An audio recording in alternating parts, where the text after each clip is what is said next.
Omar, today I suppose this weekend's a little bit about the guys at the front of the championship, but for every one of those there's somebody like you that's come in for the first season. Have you enjoyed it so far?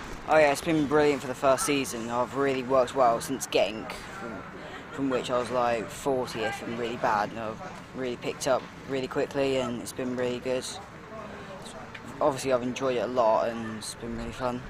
Do you think it's developed you as a driver to be racing with all these guys that are at such a high level? Oh yeah, definitely. Because it's a really tough crowd out there, you understand, it's really tough, and it's just really good to race with these kind of people and get as good as them and really practice for next year, which is supposed to be a good result for me. You've only been racing a couple of seasons, haven't you? I've actually been racing the best of a year, really, in club championships, but I've really picked up quite quickly since then. And you've got a long-term plan, haven't you, having just come into karting, but you're looking further down the road at cars and single-seaters? Oh, definitely. Got a long-term career, hopefully, to Formula 1, like racing from now till Ginetta, Formula 4, then hopefully get picked up for Formula 1 and do really well then. This is the place to start, though. I mean, you look at the Formula 1 grid, they all came from karting. Oh, of course, all of them came from karting, and you've got to start somewhere. Obviously, to start in this kind of competition is actually really good for every Formula 1 driver. It looks to me, when you're out there, like it's the racecraft that really develops in karting, because you get a lot of races, there's so much time on the track, but it's so frenetic. I mean, if you go off the racing line for a split second, 6 people steal your position.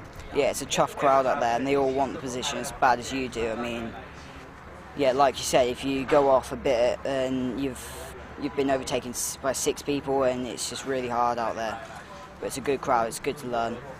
And that must develop you as a character, make you tougher and stronger yourself. Definitely, physically and mentally, tougher and stronger.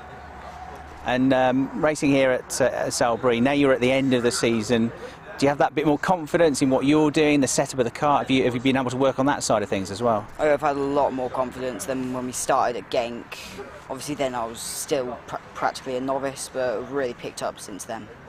And a lot of people away from karting might not understand. It's actually quite technical, isn't it? I mean, you change the tyres by 1 or 2 psi, you change the sprocket by 1 tooth on the gearing, and it makes massive differences. Definitely. I mean, people outside of karting just think it's turning a wheel and pushing 2 pedals, but it's actually a lot more than that.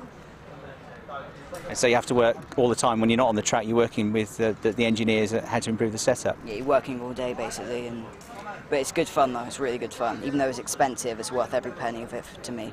So what for you at the end of this season, what's going to be a good result this weekend for you, looking to... Well, a good result, probably top 15 in the A final, just really good, working our way. We've been close to that before, but we've had some unlucky crashes, but definitely getting there. OK, well, good to speak to you, and hope you have your best result so far. Thanks a lot.